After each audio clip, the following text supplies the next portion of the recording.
Baka! Deku, why are you acting such like a baka?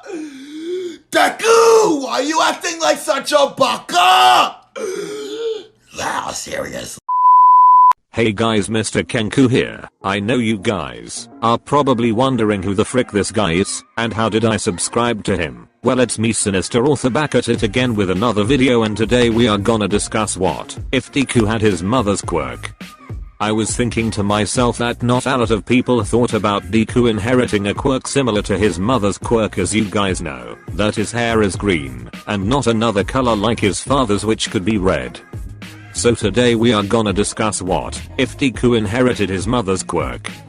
Deku's quirk will be called push and pull. It's a weak type of telekinesis, but the thing with this quirk is it's similar to his mother's one. He can attract objects to him, but can also push it away. When throwing objects, he can also curve it to try and get his opponents. So the story began when Deku was just a child. He would constantly ask his mother to take him to the doctor to have a checkup for a chance of his quirk manifesting. Ainka would take Deku to the doctor and try to make him happy until one day his wish was actually fulfilled. The doctor comes into the room that they were staying in and asks for Ainka and her husband's quirks, to which she replied to her having a weak telekinesis quirk and her husband having fire breathing. The doctor chuckles and tells the mother and son that Deku has inherited his mother's quirk, but it has a few modifications to it. The doctor then explains that the quirk is very weak right now, so Deku will be barely able to use it. Deku then started cheering and talked about wanting to be a hero. A few days later, he started telling Bakugo that he manifested a quirk, but even though it's a weak one, he will make a use out of it. Bakugo chuckles and tells Deku that he will be the #1 hero, and Deku can even become his main sidekick. Deku is quite naive as a child, so he would agree and be excited to be working with Bakugo when they grow up, even if it meant to be a side character in a story. For the next few years, both Deku and Bakugo would actually have an abusive but friendly relationship. They both would often fight, but then would laugh it off. Deku is significantly weaker right now than Bakugo, but he is quite much stronger than in the original timeline, as he obviously trains with Bakugo and tries to catch up to him and all of that stuff. So let's get right at the start of the anime, where Deku walks to his school, but on his way he encounters a villain versus a pro hero battle. Deku would quickly start analyzing everything about the fight and writing every information in his notebook. An old man in front of him laughs and says that Deku do be a big fanboy. Deku smiles and says that he at least wants to be a pro hero, or at least an influential figure in the future that leaves people with smiles on their faces. The old man tells Deku that he has a bright future ahead of him, and that to make sure that he won't waste it, Deku thanks the old man and looks at him, and when he looked down, he was shocked to find out he was talking to Gran Torino himself. Deku began to even fanboy more. Gran Torino laughs this off and tells Deku to calm down and gave him his card so that whenever Deku needs help or some training to becoming a hero, Gran Torino would be there to help him. Deku thanks Gran Torino for his offer. Deku then looks at his phone and sees that he is running late to school, so he apologizes to Gran Torino that he has to go early. Deku eventually arrives to class late and his teacher shames him for it, with his class laughing. Deku then says that a fight against a villain broke out and that he couldn't use a train. He would then start babbling about meeting Gran Torino, the legend himself. The teacher tells Deku to stop lying and just get to his seat. Deku would then sit right behind Bakugo and would ask him what he thinks what it would be like to train with a legendary hero. Bakugo laughs and tells Deku that if he wanted to train with him, then he could just asked, rather than saying some bullshit. Deku just tells Bakugo not to worry and forget about everything he just said. You guys probably know what happens next about the teacher telling the students about the hero course and all of them showing off their quirks, so I'm just gonna go ahead and skip that part to Deku actually meeting the Sludge villain. Deku is quite embarrassed about what happened at school about him telling everyone about meeting Gran Torino, since no one believed him, so he tries to avoid people and walks home alone. Unfortunately, on his way home he gets ambushed by the Sludge villain.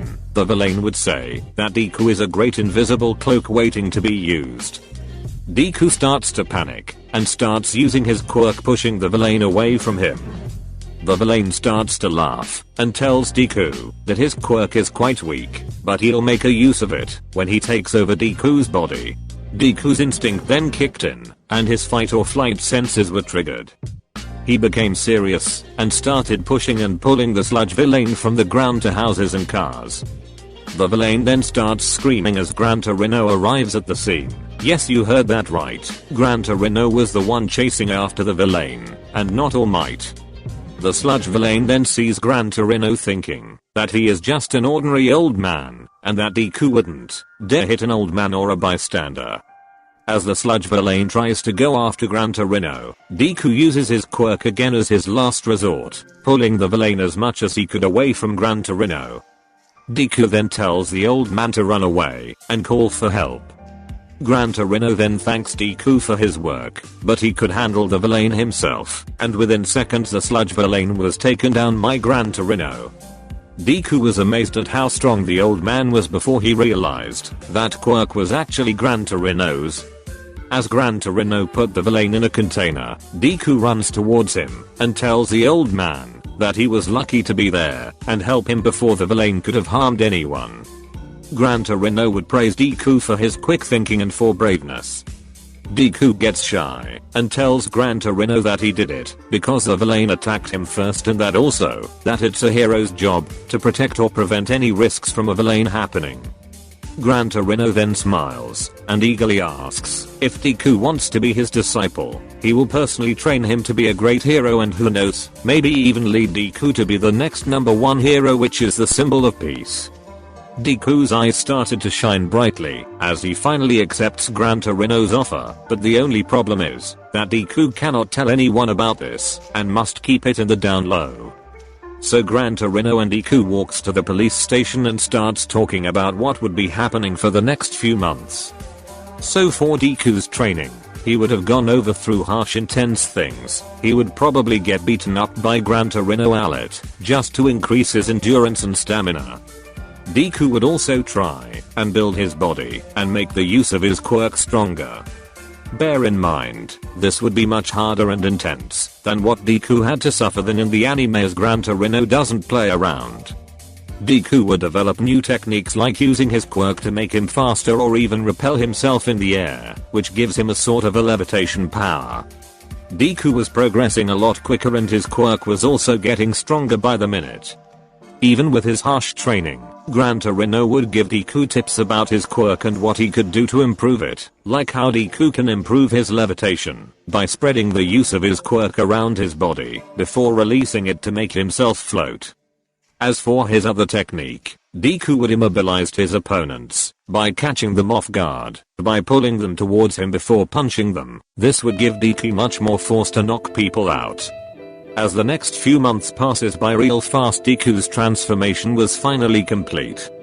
He was way stronger than Bakugo right now, and way stronger than he was in the anime. Deku was basically just like a young All Might, and also the use of his quirk was way much better. Gran Torino then looks at Deku, congratulating him and telling him that he is really proud of him. Deku tells Gran Torino that this wouldn't have been possible if it wasn't for him. Deku also tells Gran Torino that he will show the world and make a name for himself by entering UA High School by finishing as #1.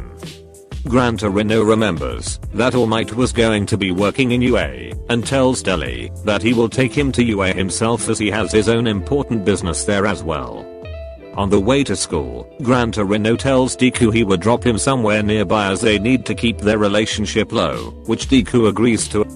So as Deku walks towards UA, he meets Bakugo, and they both starts talking about how they trained and what they should do at the exam. Deku would actually be confident in this timeline, meaning that he won't trip on a pebble and won't meet a Chaco till later on. Inside UA, President Mike explains how the entrance exam works, which begins with a practical test and afterwards a written test. He explains that their goal in the practical test is to dispatch as many robots or villain as they can to earn a high score. Bakugo then tells Deku that it seems like they will be in different stadiums, so this would prevent people from teaming up with people they already know. Deku tells Bakugo that he doesn't want to be a background character in a story and will aim to score number 1 for the test. Bakugo chuckles and tells Deku that the best man shall win, even though that it's clearly gonna be him. Deku smiles and they both get ready for the exam. While getting ready for the exam, Deku sees the Chaco being nervous and all. He tries to approach him, but Ida stops him and say that he shouldn't bother people who are trying to focus. Deku apologizes and say that he was just going over to the girl because she looks nervous. Ida understands, but it would be the best for now to focus on themselves. Deku agrees as he prepares himself. Present Mike then announces and begins the exam. The gates opens and all of the participants started running towards it. Deku uses his quirk to make himself float and fly towards the nearest robot he could find.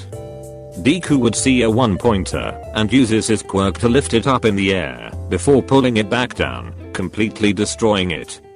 Deku does this a few times with every robot he sees. He would also use his other techniques like using his quirk to push the robots away from him and making them crash into the nearby buildings or really high up in the air before crashing it back to the ground.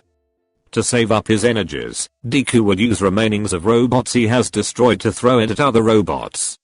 Meanwhile, Gran Torino would be having a meeting with All Might about Deku while they watches him doing his exam. Gran Torino tries to convince All Might that Deku is a good candidate to be his successor. If he just waits, he would see how great Deku is. All Might thinks to himself that Deku is indeed great, but something about him is lacking. 30 minutes passes by and the exam is about to come to an end. While that is happening, Deku sees everyone was running towards him in fear, shouting that they couldn't believe that Uraraka would actually use a dangerous war weapon in their exam. Deku would then see the 0-pointer robot towering over the buildings while looking at him.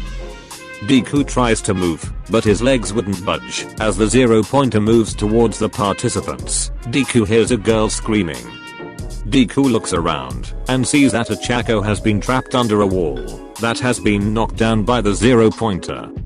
Deku's legs then moves by itself and ran towards the Choco, helping her get out of the rubble and run towards safety. The 0-pointer then tries to attack Deku, but Deku managed to dodge it. Deku then tells Uraraka to hide as he would try and go for the 0-pointer himself. Deku started running, using his quirks to pull the ruined walls and remainings of the robots around him towards the giant robot. Deku would then continue attacking the robot by throwing stuff at it. The robot then received enough damage as it was impaled by concrete walls and metals. Deku is fully exhausted and collapses to the ground while having a small seizure, with his nose bleeding excessively. The school medics then arrives on the scene as fast as possible and begins to treat Deku. Ida runs towards the Chaco, asking her if she was alright, but a Chaco asks for the boy who saved her to check if he was fine. Ida tells her the news of what happened, and a Chaco starts breaking down and cried at the spot as she sees the medics taking Deku's barely conscious body away. All Might then suddenly comes out of nowhere, telling everyone not to panic as he is there. He calmed down everyone about what just happened and told them that Deku would be fine and that the school will handle everything from here. All Might then gets an ambulance, telling Deku that what he did was very heroic and that they should have a talk later with an important guy called Gran Torino. Deku's eyes lights up and tells All Might that he will gladly take up on that offer. And with that, we end the video here. If you guys like this what if idea, then please leave a like and subscribe. Tell me what you think about this what if and if I should continue it. Don't worry, I will continue my other what if videos, but I would also post other new series that I have. As always, love yourself and peace.